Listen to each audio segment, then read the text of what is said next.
Éco, alors moi je regarde sur Investing. Alors, on a eu l'IPC au Japon cette nuit, qui est sorti légèrement supérieur aux prévisions. On a eu le PIB annuel en Chine,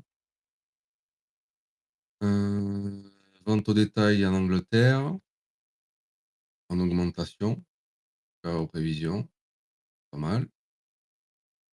En zone euro, pas grand-chose. Sommet des dirigeants de l'Union européenne, bon, pas de quoi ils vont discuter. Angleterre, États-Unis, on aura les permis de construire à 14h30.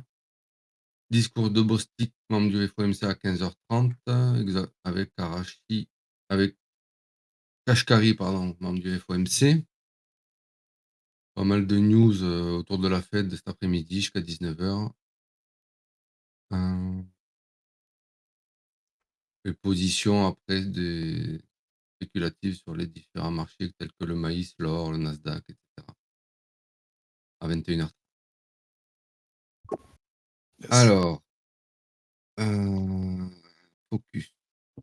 Alors juste avant, important quand même, Oui, on va en reparler après, on a l'OPEX aujourd'hui, hein, sur les marchés actions. aussi, oui. Alors, les actions chinoises ont progressé vendredi à la suite d'un flot de nouvelles positives provenant de la Banque centrale, qui a renforcé sa détermination à soutenir le marché. Les ventes au détail américaines se sont renforcées en septembre plus que prévu, dans une progression générale illustrant une dépense de consommation résiliente qui continue de propulser l'économie. Ces données font suite à un rapport sur l'emploi record et à une inflation des prix à la consommation plus élevée que prévu, publié plus tôt ce mois-ci, renforçant encore l'opinion de l'économie est loin d'être renforçant encore l'opinion que l'économie est loin d'être en récession. Le SP500 et le Nasdaq 100 sont restés pratiquement inchangés. Le Dow Jones a gagné 0,4%, Nvidia a progressé après des perspectives positives de Taïwan, Semiconductor Manufacturing.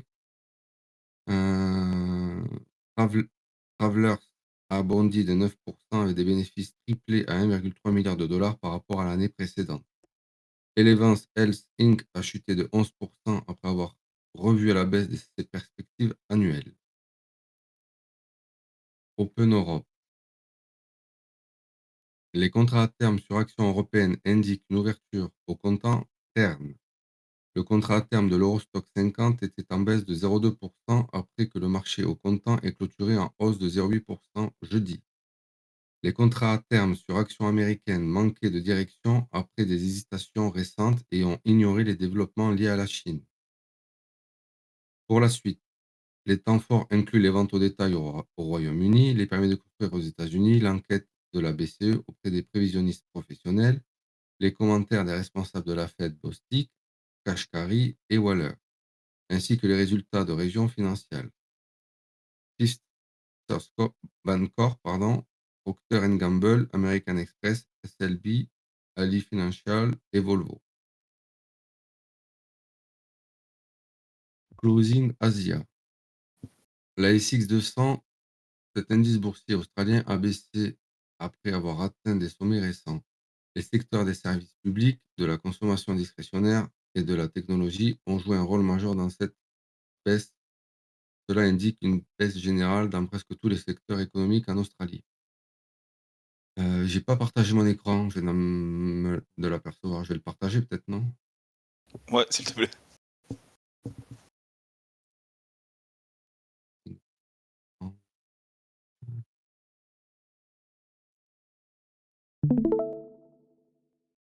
C'est pas là.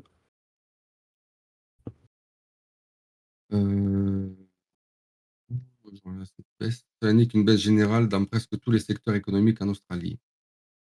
Nikkei 225, cet indice japonais est resté autour des 39 000 points sans véritable direction, en partie à cause d'une inflation plus élevée que prévu, ce qui a limité la hausse potentielle de l'indice. Hang Seng et Shanghai Composite, ces indices boursiers chinois ont mieux performé que les autres, malgré une certaine volatilité.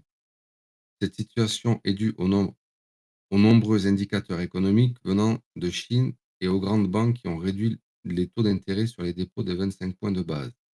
ce qui peut stimuler l'économie en encourageant les dépenses et les investissements. Commentaire de la Banque centrale de Chine. Les déclarations du gouverneur de la Banque populaire de Chine, Pan, ont eu un impact positif sur le sentiment du marché. Il a suggéré que le ratio des réserves obligatoires RRR pourrait réduire davantage cette année et que les taux préférentiels de prêt pourraient être diminués prochainement. Cela a amélioré le sentiment car de telles mesures stimuleraient l'économie et en augmentant la liquidité. L'indice CSI 300 a augmenté de 3,2%, se redressant après 3 jours de perte. Un indice des actions chinoises cotées à Hong Kong a progressé de 2,9%. La Banque populaire de Chine a lancé une facilité de refinancement spécialisée pour aider les entreprises à racheter leurs actions et une facilité d'échange offrant aux investisseurs institutionnels la liquidité nécessaire pour acheter des actions. Les deux programmes ont été dévoilés lors de la conférence de presse très attendue de la Banque centrale à la fin du mois de septembre. Ces développements ont offert un soulagement bienvenu aux investisseurs qui réclamaient davantage de soutien politique après que le rallye a perdu son élan.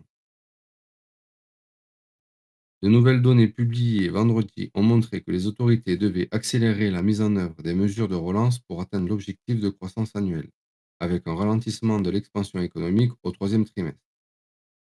Les commentaires de la Banque populaire de Chine aident certainement le sentiment après la mauvaise interprétation des conférences de presse des dernières semaines, a déclaré Matthew Hope, gestionnaire de portefeuille chez Wilson Asset Management. Le marché peut finalement accepter que nous recevrons de nouvelles informations de manière fragmentaire plutôt que lors d'une grande annonce. Toutefois, les gains induits par les mesures de la Banque centrale seront probablement limités, à moins qu'ils ne soient accompagnés d'une augmentation tout aussi forte des dépenses fiscales. Les autorités ont régulièrement déçu les investisseurs avec des mesures fragmentaires suite à la surprise des mesures de relance dévoilées par la Banque centrale à la fin du mois de septembre. L'indice boursier national a glissé dans une correction jeudi après qu'une conférence de presse très médiatisée sur les mesures de soutien au marché immobilier s'est terminée sans annonce majeure. Les opinions divergent, les opinions divergent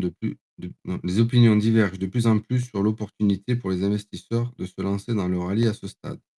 Li Bei, fondateur du Shanghai Banksia Investment Management Center, a écrit dans un message WeChat plus tôt cette semaine que c'est le moment pour les investisseurs particuliers d'acheter des actions. Cela malgré la prudence de Morgan Stanley Wealth Management, qui estime que les mesures de relance ne suffisent pas à redresser une économie en difficulté. C'est un peu mitigé tout ça. Il y a des Ouais, bonnes vous voyez là nouvelles et sur la puis Chine ouais, c'est ça. Vous et voyez que sur la Chine pour l'instant, il y a de l'hésitation, hein. ouais, on te dit: «Vas-y», puis après on te dit: «Doucement». C'est ça. Mais après moi Et personnellement, comme je vous l'ai dit, moi je suis positif puisque les mesures ouais. sont lancées, ils n'auront pas fini d'en lancer. En gros, ils sont dans une phase de soutien à l'économie.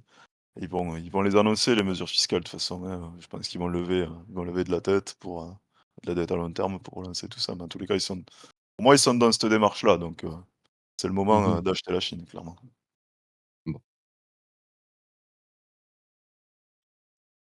Obligations.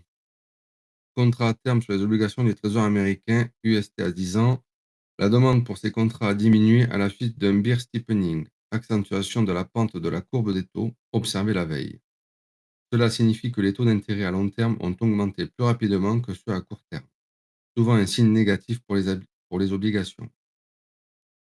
Cette pression de vente a été déclenchée par des ventes au détail plus fortes que prévues et une baisse des nouvelles demandes d'allocation chômage. Cependant, les prix se sont stabilisés après avoir atteint un support de niveau de 112, ce qui signifie que ce niveau de prix a empêché les prix de baisser davantage. Contrat à terme sur le Bund, obligation allemande. Ces contrats étaient légèrement positifs, ce qui indique une légère hausse des prix ou un intérêt accru. Ils ont brièvement atteint le niveau 134, mais sont restés dans la même fourchette de prix que la veille, suggérant peu de changements significatifs. Les contrats à terme sur les obligations japonaises à 10 ans. Ces contrats ont suivi la tendance à la baisse observée chez les obligations américaines. Les prix ont également été affectés négativement par des données de l'indice des prix à la consommation japonais plus fortes que prévu, ce qui généralement signale une hausse de l'inflation, réduisant l'attrait des obligations existantes à taux fixe. Marché obligataire américain. Ce marché a été affecté négativement par le rapport sur les ventes au détail, car ces ventes plus fortes que prévues ont amené les traders à réduire leurs attentes concernant les baisses de taux par la Réserve fédérale cette année. En effet, des données économiques solides peuvent réduire le besoin pour la Fed de baisser les taux d'intérêt afin de stimuler l'économie. Rendement des obligations du Trésor. Les rendements ou taux d'intérêt des obligations du Trésor ont augmenté. Cela s'explique par l'idée que des taux d'intérêt directeurs plus bas seront peut-être moins nécessaires si l'économie prouve sa solidité, poussant les investisseurs à réévaluer la valeur des obligations. Alors Contrat là, éch- attends, excuse-moi. Là, vous voyez, j'ai volontairement fait exprès de vous mettre, de vous rappeler les définitions, hein, sur les marchés obligataires pour que ce soit plus clair pour vous, hein. J'observe qu'assez souvent c'est compliqué. Donc, n'hésitez pas à reprendre ces points et de vous reporter aux formations, sur la courbe des taux, hein, les formations économiques sur la courbe des taux. D'accord? Noté. Contrat d'échange swap. Ces instruments financiers utilisés pour spéculer sur les mouvements futurs de taux d'intérêt intégraient une réduction totale de 42 points de base sur les taux lors des réunions de novembre et décembre. Cela montre une réévaluation des attentes de marché quant à la rapidité avec laquelle la Fed réduira ses taux. Donc, vous voyez, pour l'instant, les chiffres échos, ils sont positifs sur les États-Unis. Mm. On l'a vu avec l'emploi, le NFP et tous les chiffres qui ont suivi, en fait, ont confirmé cette tendance. D'accord? Donc, une baisse des demandes des allocations chômage, un NFP plus fort qu'attendu, hier des ventes de détail plus fortes qu'attendues. Donc le marché concrètement, elle se dit: «Bon, ben, la Fed, elle a peut-être moins de besoin de baisser les taux, aussi vite que ce qu'on espérait». Rappelez-vous, il y a quelques semaines en arrière, on en parlait. Le marché escomptait, 50 points de base de baisse pour novembre. Donc là, maintenant, on est sur les 25, voire les 25 pourraient, ne pas être, envisagé par la Fed. Donc, prudence, justement sur les espérances en termes de taux et c'est pour ça que vous avez un marché hier qui a peut-être été compliqué pour certains puisqu'en fait on est, en permanence sur des repricing, hein. D'accord? Bah ouais, il a pas tant bougé que ça en fait. Il a bougé le matin, mais après l'après-midi, Ouais. c'est bizarre quand même, non? Par rapport aux news qu'il y a eu. Non, après c'est normal parce que, on est, la veille d'une OPEX, rappelez-vous ce que je vous avais dit, hein. Les veilles d'OPEX, les dealers, s'occupent de leur hedging. Donc vous avez un Mmh. marché qui peut faire un peu n'importe quoi. Ils le font pas au dernier jour, à la dernière minute. Aujourd'hui, on a l'OPEX, ça va expirer. On a un marché qui va rester, logiquement dans son range avec un peu de volatilité dans son range. Mais la majorité de hedging, il a été fait hier, quoi. Il faut dire, hein, ça a été une good news à court terme, mais pas à moyen terme, parce que comme tu viens de le dire, ça les encourage pas forcément à baisser les taux, hein. C'est ça.